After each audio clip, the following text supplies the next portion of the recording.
ಇವತ್ತಿನ ಸ್ಯಾಂಡಲ್ವುಡ್ ಅಲ್ಲಿ ನಾವು ಎರಡು ತರದ ಆಕ್ಟರ್ಸ್ ಗಳನ್ನ ನೋಡಬಹುದು. ಒಂದು ತಮ್ಮ ಓನ್ ಆಕ್ಟಿಂಗ್ ಸ್ಕಿಲ್ಸ್ ಇಂದ, ಟ್ಯಾಲೆಂಟ್ ಇಂದ, ಯಾವುದೇ ಬ್ಯಾಕಪ್ ಇಲ್ದೆ, ಬ್ಯಾಕ್ ಗ್ರೌಂಡ್ ಇಲ್ದೆ, ಜಸ್ಟ್ ಪ್ಯೂರ್ ಆಕ್ಟಿಂಗ್ ಸ್ಕಿಲ್ಸ್ ಇಂದ ಬೆಳೆದಿರೋರು. ಅಂಡ್ ಮತ್ತೊಂದೆಡೆ ಹೈಪು, ಪ್ರಮೋಷನ್ ಮತ್ತೆ ತಮ್ಮ ಸ್ಟಾರ್ ಫ್ಯಾಮಿಲಿ ಸಪೋರ್ಟ್ ಇಂದ ಬೆಳೆದಿರೋರು. So today we are asking a bold question. In KFI ಯಾರು ರಿಯಲ್ ಸ್ಪಾಟ್ ಲೈಟ್ ನ ಡಿಸರ್ವ್ ಮಾಡ್ತಾರೆ ಅಂತ? ಆಕ್ಟಿಂಗ್ ಮತ್ತೆ ಟ್ಯಾಲೆಂಟ್ ಇರೋರ ಅಥವಾ ಬರೀ ಓವರ್ ಹೈಪ್ ಮತ್ತೆ ಸಪೋರ್ಟ್ ಇರೋರ ಅಂತ? Welcome back to my channel Loki Srinivas. ನಾನ್ ನಿಮ್ಮ ಲೋಕಿ. ಸೊ ವಿಡಿಯೋಗೆ ಹೋಗೋಕ್ಕಿಂತ ಮುಂಚೆ ನಿಮ್ಮೆಲ್ಲರಿಗೂ ಒಂದ್ ಮಾತು ಹೇಳಕ್ ಇಷ್ಟಪಡ್ತೀನಿ. ಅದು ನಾವು ನೆನ್ನೆಯಿನ 82 ಸಬ್ಸ್ಕ್ರೈಬರ್ಸ್ ನ ಕಂಪ್ಲೀಟ್ ಮಾಡಿದೀವಿ. ಅಂಡ್ ರಿಯಲಿ 69 ಇಂದ ಒಂದೇ ಸತಿ 82ಗೆ ಜಂಪ್ ಆದ ಸಬ್ಸ್ಕ್ರೈಬರ್ಸ್ ನ ನೋಡಿ ನನಗಂತೂ ಏನ್ ಮಾತಾಡ್ಬೇಕು, ಏನ್ ಮಾಡ್ಬೇಕು ಅಂತಾನೆ ಗೊತ್ತಾಗ್ಲಿಲ್ಲ ಗೈಸ್. ಎಸ್, 69 ಇಂದ 81ಗೆ ಅಥವಾ 82ಗೆ ತುಂಬಾ ಜನಕ್ಕೆ ಬರೀ 11 ಜನ ಅಲ್ವಾ ಒಂದು ಬಿಲ್ಡಪ್ ಕೊಟ್ಕೊಂತಿದ್ದಾನೆ ಅಂತ ನಿಮಗೂ ಅನ್ನಿಸ್ಬೋದು. ಬಟ್ ರಿಯಲಿ ಗೈಸ್, ಇದು ನನಗಂತೂ ಅದೊಂದು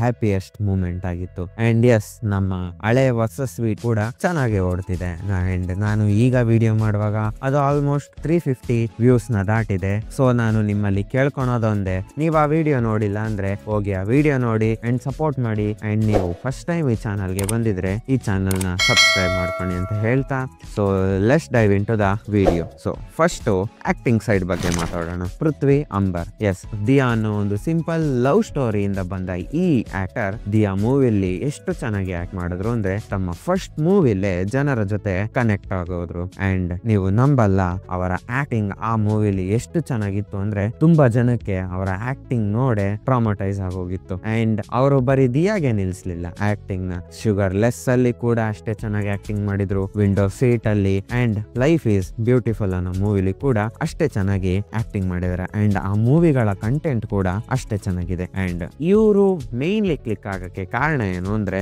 ಇವರ ಆಕ್ಟಿಂಗ್ ಜನರ ಜೊತೆ ಕನೆಕ್ಟ್ ಆಯ್ತು. ಅದು ಬಜೆಟ್ ಇಂದ ಅಲ್ಲ, ಜಸ್ಟ್ ಅವರ ಆಕ್ಟಿಂಗ್ ಸ್ಕಿಲ್ಸ್ ಇಂದ.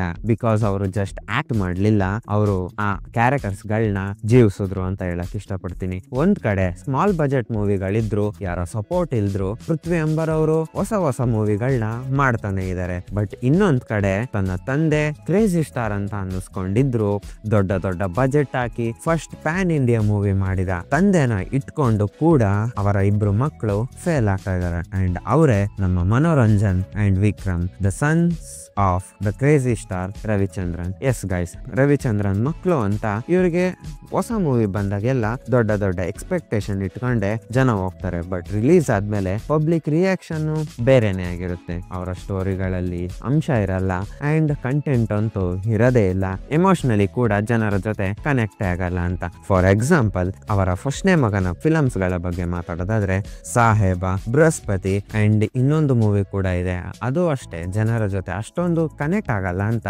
ಅನ್ಸುತ್ತೆ. ಎಸ್, ಸಾಂಗ್ಗಳು ಹಿಟ್ ಆಗಿರ್ಬೋದು, ಬಟ್ ಮೇನ್ಲಿ ಮೂವಿ ಹಿಟ್ ಆದ್ರೇನೆ ಅವರಿಗೆ ನೆಕ್ಸ್ಟ್ ಮೂವಿ ಸಿಗೋದು, ಪ್ರೊಡ್ಯೂಸರ್ ಗಳು ಅವರ ಮೇಲೆ ನಂಬಿಕೆ ಇಡೋದು. ಅಂಡ್ ಸೆಕೆಂಡ್ ಸನ್ ಬಗ್ಗೆ ಮಾತಾಡೋದಾದ್ರೆ ತ್ರಿವಿಕ್ರಮ್. ಅವರ ಫಸ್ಟ್ ಮೂವಿ ಕೂಡ ತ್ರಿವಿಕ್ರಮನೆ. ಅವರ ಮೂವಿಲಿ ಬಜೆಟ್ ಇತ್ತು, ಬಟ್ ಆ ಸ್ಟೋರಿ ಯಾವ್ದೋ ಇನ್ನೊಂದು ಮೂವಿಲಿ ಕಾಪಿ ಮಾಡ್ದಂಗಿತ್ತು. ಅಂಡ್ ನಾನು ಆ ಮೂವಿ ಯಾವ ಮೂವಿಯಿಂದ ಕಾಪಿ ಮಾಡಿದ್ದು ಅಂತ ಹೇಳಲ್ಲ, ನಿಮ್ಗೇನಾದ್ರೂ ಗೊತ್ತಿದ್ರೆ ಕಮೆಂಟ್ ಅಲ್ಲಿ ತಿಳಿಸಿ. ಸೊ ಈ ಎರಡು ಕಂಪ್ಯಾರಿಸನ್ ಇಂದ ನೋಡೋದಾದ್ರೆ ನಮಗನ್ಸೋದು ಒಂದೇ, ತಮ್ಮ ಫ್ಯಾಮಿಲಿಯ ಸಪೋರ್ಟ್ ಎಷ್ಟೇ ಇರ್ಲಿ ಅಥವಾ ನಿಮ್ಮ ತಂದೆ ಎಷ್ಟೇ ದೊಡ್ಡ ಸೂಪರ್ ಸ್ಟಾರ್ ಆಗಿರ್ಲಿ, ಆಡಿಯನ್ಸ್ ನೋಡೋದು ಕಂಟೆಂಟ್ ಮಾತ್ರ. ಅಂಡ್ ಲೆಗೆಸಿ ನಿಮಗೆ ಲ್ಯಾಡರ್ ಕೊಡ್ಬೋದು, ಬಟ್ ಕ್ಲೈಮ್ ಮಾಡೋಕೆ ನಿಮಗೆ ಆಕ್ಟಿಂಗ್ ಅನ್ನೋ ಒಂದು ಪವರ್ ಇರಬೇಕು ಅಂತ. ಸೊ ದೊಡ್ಡ ಬಜೆಟ್ ಇದ್ರು ಅಂಡ್ ನೇಮ್ ಹಿಂದೆಗಡೆ ಸರ್ನೇಮ್ ಇದ್ರು ಹಿಟ್ ಆಗದಿಲ್ದಿರೋರು ಇವರಿದ್ರೆ, ಇನ್ನೊಂದ್ ಕಡೆ ಜಸ್ಟ್ ಒಂದೇ 1 ಕೋಟಿ ಬಜೆಟ್ ಇಂದ ಇಡೀ ಇಂಡಿಯಾದಲ್ಲೇ ಸೆನ್ಸೇಷನ್ ಆದ ನಮ್ಮ director cum actor JP Tuminadu ಅವ್ರು ನಿಲ್ತಾರೆ. Yes, JP Tuminadu one of the most grounded talents of KFI. ಅವರ ರೀಸೆಂಟ್ ಮೂವಿನ ಕೂಡ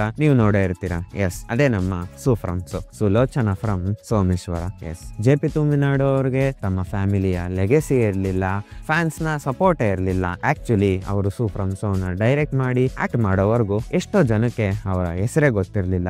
ಬಟ್ ಅವರು ಗರುಡಗಮನ ವೃಷಭ ವಾಹನದಲ್ಲಾಗ್ಲಿ, ಸಪ್ತಸಾಗರದ ಆಚೆಲ್ಲಾಗ್ಲಿ ಆಕ್ಟ್ ಮಾಡಿದ್ದಾರೆ ಅನ್ನೋದು ಎಷ್ಟೋ ಜನಕ್ಕೆ ಫ್ರಮ್ ಸೋ ಬಂದ್ಮೇಲೆ ಗೊತ್ತಾಗಿದ್ದು. ಇವರ ಆಕ್ಟಿಂಗು ಜನರ ಮನಸ್ಸಿಗೆ ಮುಟ್ಟು ಅಂಡ್ ಅವರ ಸ್ಕ್ರೀನ್ ಪ್ರೆಸೆನ್ಸ್ ಜನರಿಗೆ ಖುಷಿ ಕೊಡ್ತು. ಸೊ ಅದರಿಂದಾನೇ ಅವರು ಇವತ್ತು ಒಬ್ಬ ಸಕ್ಸಸ್ಫುಲ್ ಆಕ್ಟರ್ ಆಗಿ ಮೂಡ್ ಬರ್ತಾ ಇದ್ದಾರೆ. ಇವರ ಆಕ್ಟಿಂಗ್ ಇಂದ ನಮಗೆ ಗೊತ್ತಾಗುತ್ತೆ, ಜನರು ನಿಮ್ಮ ಆನೆಸ್ಟಿನ ಫೀಲ್ ಮಾಡಿದ್ರೆ, ನಿಮ್ಮ ಕಂಟೆಂಟ್ ಗೆ ಕನೆಕ್ಟ್ ಆದ್ರೆ ಅಂದ್ರೆ ನಿಮಗೆ ಬಜೆಟ್ ಕೋಟಿಗಟ್ಲೆ ಬೇಕಾಗಿಲ್ಲ, ನಿಮಗೆ ಬೇಕಾಗಿರೋದು ಜನರ ಜೊತೆ ಕನೆಕ್ಷನ್ ಅಷ್ಟೇ ಅಂತ. ಒಂದ್ ಕಡೆ ಚಿಕ್ಕ ಬಜೆಟ್ ಇಟ್ಕೊಂಡು ಇಡೀ ಇಂಡಿಯಾಗೆ ಕಾಣಿಸೋ ಹಂಗೆ ಮಿಂಚಿದ ಸ್ಟಾರ್ JP ತುಮನಾಡು ಅವರಿದ್ರೆ, ಇನ್ನೊಂದ್ ಕಡೆ ತನ್ನ ತಂದೆ ಒಬ್ಬ ದೊಡ್ಡ ಡೈರೆಕ್ಟರ್ ಕಮ್ ಆಕ್ಟರ್ ಆಗಿದ್ರೂನು ಇವರ ಹೆಸರು ತುಂಬಾ ಜನಕ್ಕೆ ಗೊತ್ತೇ ಇರ್ಲಿಲ್ಲ. ಇನ್ಫ್ಯಾಕ್ಟ್ ನನಗೆ ಗೊತ್ತಾಗಿದ್ದು ಈ ವಿಡಿಯೋ ಮಾಡೋಕ್ಕೋಸ್ಕರ ರಿಸರ್ಚ್ ಮಾಡುವಾಗ. ಅಂಡ್ ಅವರು ಅಭಿಮನ್ಯು ಕಾಶಿನಾಥ್, ನಮ್ಮ great legendary director cum actor Kashinath ಅವರ ಮಗ ಅಭಿಮನ್ಯು ಕಾಶಿನಾಥ್. ಇವ್ರಿಗೆ ಗೋಲ್ಡನ್ ಎಂಟ್ರಿ ಇತ್ತು, ಎಲ್ಲರ ಕಣ್ಣು ಇವ್ರ ಮೇಲಿತ್ತು. ಬಟ್ ಇವರ ಫಿಲಂಗಳಲ್ಲಿ ಒಂದು ವಸ್ತು ಮಿಸ್ ಆಗ್ತಾ ಇತ್ತು, ಅಂಡ್ ಅದು ಕಂಟೆಂಟ್. ಇವರ ಆಕ್ಟಿಂಗು ತುಂಬಾನೇ ಯಾರೋ ಫೋರ್ಸ್ ಮಾಡಿ ಆಕ್ಟ್ ಮಾಡಿಸ್ತಿರೋ ತರ ಅನ್ನಿಸ್ತು. ಇವರ ಡೈಲಾಗು ಯಾವುದೋ AI ಆರ್ಟಿಫಿಷಿಯಲ್ ಇಂಟೆಲಿಜೆನ್ಸ್ ಇಂದ ಹೇಳಿಸ್ತಿರೋ ತರ ಫೀಲ್ ಆಗ್ತಿತ್ತು. ತನ್ನ ತಂದೆ ನ್ಯಾಚುರಲ್ ಕಾಮಿಡಿಯನ್ ಆಗಿದ್ರು ಕೂಡ ಅವರ ಮಗ ಓವರ್ ಕಾನ್ಫಿಡೆಂಟ್ ಆಕ್ಟರ್ ಅಂತ ಅನ್ನಿಸ್ತಾ ಇದ್ರು. Sometimes being a star kid becomes a burden, not a blessing. Yes guys, people ನಿಮ್ಮಿಂದ ಮ್ಯಾಜಿಕ್ ನ ಎಕ್ಸ್ಪೆಕ್ಟ್ ಮಾಡ್ತಾರೆ, ಬಟ್ ಅದು ಅವ್ರಿಗೆ ಒಂದು ಸ್ವಲ್ಪ ಕೂಡ ಮಿಸ್ ಆದ್ರೆ ಆ ಹೈಪು ಸೈಲೆನ್ಸ್ ಗೆ ಟರ್ನ್ ಆಗುತ್ತೆ ಅಂಡ್ ನೀವು ಹಿಟ್ ಆಗ್ಬೇಕಾಗಿದ್ದವರು ಫ್ಲಾಪ್ ಆಗ್ತೀರಾ. ಒಂದ್ ಕಡೆ ತನ್ನ ತಂದೆಯ ನ್ಯಾಚುರಲ್ ಆಕ್ಟಿಂಗ್ ನ ಅಳವಡಿಸ್ಕೊಳಕ್ಕೆ ಕಷ್ಟ ಪಡ್ತಿರೋ ಅಭಿಮನ್ಯು ಕಾಶಿನಾಥ್ ಅವರಿದ್ರೆ, ಇನ್ನೊಂದ್ ಕಡೆ ಯಾವುದೇ ಸಪೋರ್ಟ್ ಇಲ್ದೆ ಚಿಕ್ಕ ಸೀರಿಯಲ್ ಅಂತ ಹೇಳಕ್ಕಾಗಲ್ಲ, ಇದು ನಮ್ಮ ಜಿ ಕನ್ನಡದಲ್ಲಿ ದೊಡ್ಡ ಸೀರಿಯಲ್. ಎಸ್, ನಾನ್ ಮಾತಾಡ್ತಿರೋದು ದೀಕ್ಷಿತ್ ಶೆಟ್ಟಿ ಅವ್ರ ಬಗ್ಗೆ. ನಾಗಿಣಿ ಅನ್ನೋ ಒಂದು ಸೀರಿಯಲ್ ಇಂದ ಬಂದ ಇವರು ಅಂಡ್ ದಿಯಾ ಮೂವಿ ಮಾಡಿದ್ರು ಅಂಡ್ ಅದರಲ್ಲಿ ತುಂಬಾ ಜನರನ್ನ ಅಳಿಸಿದ್ರು ಅಂಡ್ ತೆಲುಗು ಇಂಡಸ್ಟ್ರಿಗೆ ಹೋಗಿ ನಾನಿ ಅವ್ರ ಜೊತೆ ದಸರಾ ಮೂವಿಲಿ ಸಖತ್ತಾಗಿ ಆಕ್ಟಿಂಗ್ ಮಾಡಿ ಬಂದ್ರು. ಎಸ್, ಅಂಡ್ ಇವ್ರನ್ನ ಈ ಜನರೇಷನ್ ನ ಕನ್ಸಿಸ್ಟೆನ್ಸಿ ಕಿಂಗ್ ಅಂದ್ರೆ ತಪ್ಪಾಗೋದೇ ಇಲ್ಲ. ಬಿಕಾಸ್ ದಿಯಾ ಟು ಮಹಾರಾಣಿ ಅವರು ತಮ್ಮ ರೇಂಜ್ ನ ಶೋ ಮಾಡಿದ್ರು, ತಮ್ಮ ಆಕ್ಟಿಂಗ್ ಡೆಪ್ ನ ತೋರಿಸಿದ್ರು. ಎವ್ರಿ ಇಯರ್ ಸ್ವಲ್ಪನೇ ಗ್ರೋ ಆದ್ರು. ಯಾವುದೇ ಗಾಡ್ ಫಾದರ್ ನ ಸಪೋರ್ಟ್ ಇಲ್ಲ, OTT ಪುಷ್ ಇಲ್ಲ, ಬಟ್ ಆದ್ರೂನು ಅವ್ರಿಗೆ ಆಫರ್ಸ್ ಗಳು ಬರ್ತಾ ಇದೆ ಅಂಡ್ ಅದು ಬರೀ ನಮ್ಮ ಇಂಡಸ್ಟ್ರಿಲಲ್ಲ ಅನ್ನೋದೇ ಆಶ್ಚರ್ಯ ಪಡೋ ವಿಚಾರ. ಅಂಡ್ ಇವರ ಆಕ್ಟಿಂಗ್ ಎಷ್ಟು ವರ್ಸಟೈಲ್ ಅಂದ್ರೆ ಎಮೋಷನಲ್ ಸೀನ್ ಮಾಡ್ತಾರೆ, ರೊಮ್ಯಾಂಟಿಕ್ ಸೀನ್ ಮಾಡ್ತಾರೆ. ಅದ್ನೇ ಹೇಳೋದು ಗುರು ರೇಂಜ್ ಅಂತ. ಆಡಿಯನ್ಸ್ಗೆ ಇವರ ಫಸ್ಟ್ ಲುಕ್ ಇಂದಾನೆ ಎಷ್ಟು ಟ್ರಸ್ಟ್ ಬಂತು ಅಂದ್ರೆ ಇವರ normal, relatable and real acting ಜನರ ಜೊತೆ ಎಲ್ಲೋ ಒಂದ್ ಕಡೆ ಕನೆಕ್ಟ್ ಆಯ್ತಿತ್ತು. ಸೊ ಗೈಸ್, ನಾನು ಈಗ ಹೇಳ್ತಿರೋ ಆಕ್ಟರ್ಸ್ ಬಗ್ಗೆ ತುಂಬಾ ಜನಕ್ಕೆ ಮಿಕ್ಸ್ಡ್ ರಿಯಾಕ್ಷನ್ ಇದೆ. ಬಿಕಾಸ್ ಇವರ ಫಿಲಂ ಪಾರ್ಶಿಯಲಿ ಹಿಟ್ ಆಗಿದೆ ಅಂಡ್ ಇವ್ರು ಯಾರು ಅಂತ ನೋಡೋದಾದ್ರೆ Abhishek Ambareesh and Yuvaraj Kumar. Yes guys, Abhishek Ambareesh ಅವರು ಯುವರಾಜ್ ಕುಮಾರ್ ಅವರು ತುಂಬಾ ದೊಡ್ಡ ಫ್ಯಾಮಿಲಿಯಿಂದ ಬಂದ್ರು ಅಂಡ್ ಇವ್ರಿಗೆ ಇಬ್ರಿಗೂ ಕೂಡ ತುಂಬಾ ದೊಡ್ಡ ಲಾಂಚ್ ಸಿಕ್ತು. ಅಭಿಷೇಕ್ ಅವ್ರಿಗೆ ಅಮರ್ ಬಂತು ಅಂಡ್ ಯುವರಾಜ್ ಕುಮಾರ್ ಅವ್ರಿಗೆ ಯುವ ಫಿಲಂ ಬಂತು. ಅಂಡ್ ಎಕ್ಸ್ಪೆಷಲಿ ಯುವ ಫಿಲಂ ಪುನೀತ್ ರಾಜ್ಕುಮಾರ್ ಅವ್ರಿಗೋಸ್ಕರ ಅಂತ ಮಾಡಿಟ್ಟಿದ್ದ ಕತೆನ ಯುವ ಅವ್ರನ್ನ ಫೀಚರ್ ಮಾಡ್ಕೊಂಡು ಮಾಡಿದ ಮೂವಿ ಆಗಿತ್ತು. ಇವೆ ಎರಡು ಮೂವಿಯ ಎಕ್ಸ್ಪೆಕ್ಟೇಷನ್ ಸ್ಕೈ ಹೈ ಆಗಿತ್ತು. ಬಟ್ ರಿಲೀಸ್ ಆಗಿದ ಒಂದೇ ಒಂದು ವಾರಕ್ಕೆ ಈ ಎರಡು ಮೂವಿಗಳ ಮಾರ್ಕೆಟ್ ಬಿದ್ದೋಯ್ತು. ಯಾಕೆ ಅಂತ ನೀವು ಕೇಳಿದ್ರೆ, ಈ ಮೂವಿಗಳಲ್ಲಿ ಬಜೆಟ್ ಇತ್ತು, ಎಕ್ಸ್ಪೆಕ್ಟೇಷನ್ ಇತ್ತು, ಬಟ್ ಜನರ ಜೊತೆ ಕನೆಕ್ಟ್ ಮಾಡಬೇಕಾಗಿದ್ದ ಮೇನ್ ಫ್ಯಾಕ್ಟರ್ ಕಂಟೆಂಟೇ ಇರ್ಲಿಲ್ಲ. ಅವರು ಸ್ಕ್ರೀನ್ ಮೇಲೆ ಎಷ್ಟೇ ಮಾಸ ತೋರಿಸ್ಬೋದು, ಎಷ್ಟೇ ಫೈಟ್ ಕೊಡ್ಬೋದು, ಆ ಎಮೋಷನಲ್ ಸೀನ್ಸ್ ಗಳಲ್ಲಿ ಆಡಿಯನ್ಸ್ ಜೊತೆ ಕನೆಕ್ಟ್ ಆಗೋವರೆಗೂ ಅವರ ಮಾಸ್ ಎಂಟ್ರಿ ಆಗ್ಲಿ, ಮಾಸ್ ಡೈಲಾಗ್ ಆಗ್ಲಿ ಲೆಕ್ಕಕ್ಕೆ ಬರಲ್ಲ. ಅಂಡ್ ಯುವರಾಜ್ ಕುಮಾರ್ ಅವ್ರ ಸ್ಟೋರಿನೂ ಅಷ್ಟೇ. ಯುವ ಮೂವಿಲಿ ಒಳ್ಳೆ ಸಿನಿಮಾಟೋಗ್ರಾಫಿ ಇತ್ತು, ಒಳ್ಳೆ ಡೈರೆಕ್ಟರ್ ಇದ್ರು, ಬಟ್ ಸ್ಟೋರಿಗೆ ಒಂದು ಗ್ರಿಪ್ ಇರ್ಲಿಲ್ಲ. ಸೊ ಇದು ನಮ್ಗೆ ಎಕ್ಸಾಂಪಲ್ ಆಗಿ ಕಾಣಿಸುತ್ತೆ ದಟ್ ಈ ಜನರೇಷನ್ ಅಲ್ಲಿ ನೀವು ಯಾರ ಮಗ ಅಂತ ನೋಡಲ್ಲ, ಆಡಿಯನ್ಸ್ ನೋಡೋದು ಏನಂದ್ರೆ ನಿಮ್ಮ ಆಕ್ಟಿಂಗ್ ಅಂಡ್ ಮೂವಿಯ ಕಂಟೆಂಟ್ ಅಂತ. ಇದನ್ನ ನೋಡಿದ್ಮೇಲೆ ನನಗೊಂದು ಲೈನ್ ಜ್ಞಾಪನಕ್ಕೆ ಬರುತ್ತೆ, legacy can open doors but talent keeps it open ಅಂತ. ಒಂದ್ ಕಡೆ ತನ್ನ ಫ್ಯಾಮಿಲಿಯಿಂದ ದೊಡ್ಡ ಲಾಂಚ್ ಸಿಕ್ಕಿದ್ರು ಹಿಟ್ ಆಗಕ್ ಆಗ್ದಿಲ್ದಿರೋ ಇವ್ರುಗಳಿದ್ರೆ, ಇನ್ನೊಂದ್ ಕಡೆ ತನ್ನ ಫ್ರೆಂಡ್ ಮೂವಿಲಿ ಸೈಡ್ ಆಕ್ಟರ್ ಆಗಿ ಡೆಬ್ಯೂ ಮಾಡಿದ ಇವರು ಇವತ್ತು ಹೀರೋ ಆಗಿ ಕೂಡ ಚಾನ್ಸ್ ಗಳನ್ನ ತಗೊಂತಿದ್ದಾರೆ. ಅಂಡ್ ಅವರೇ ನಮ್ಮ ನಾಗ ಅಲಿಯಾಸ್ ನಾಗಭೂಷಣ್. ಡಾಲಿ ಧನಂಜಯ್ ಅವರ ಮೂವಿಗಳಲ್ಲಿ ಸೈಡ್ ಆಕ್ಟರ್ ಆಗಿ ಮಿಂಚಿದ ಇವರು, ಎಕ್ಸ್ಪೆಷಲಿ ಬಡವ ರಾಸ್ಕಲ್ ಮೂವಿಯಲ್ಲಿ ಮಿಂಚಿದ ಇವರು ಇವಾಗ ದೊಡ್ಡ ವೆಬ್ ಸೀರೀಸ್ ಗಳು ಮಾಡ್ತಿದ್ದಾರೆ. ಟಗರುಪಲ್ಯ ಮೂವಿಲಿ ಹೀರೋ ಆಕ್ಟ್ ಮಾಡಿದ್ರು. ಟಗರುಪಲ್ಯ ಮೂವಿ ಮಾತ್ರ ಅಲ್ಟಿಮೇಟ್ ಆಗಿತ್ತು. ಅದನ್ನ ನಾನ್ ಮಾತ್ರ ಅಲ್ಲ, ಇಡೀ ಕರ್ನಾಟಕನೇ ಹೇಳುತ್ತೆ. ಅಂಡ್ ಇವ್ರ ಜರ್ನಿ ಕೂಡ ಸ್ಟಾರ್ಟ್ ಆಗಿದ್ದು ಯೂಟ್ಯೂಬ್ ಸ್ಕೆಚಸ್ ಇಂದ ತನ್ನದೇ ಆದ ಕಂಟೆಂಟ್ ನ ಆಡಿಯನ್ಸ್ ಗಳಿಗೆ ತೋರ್ಸೋದ್ರಿಂದ.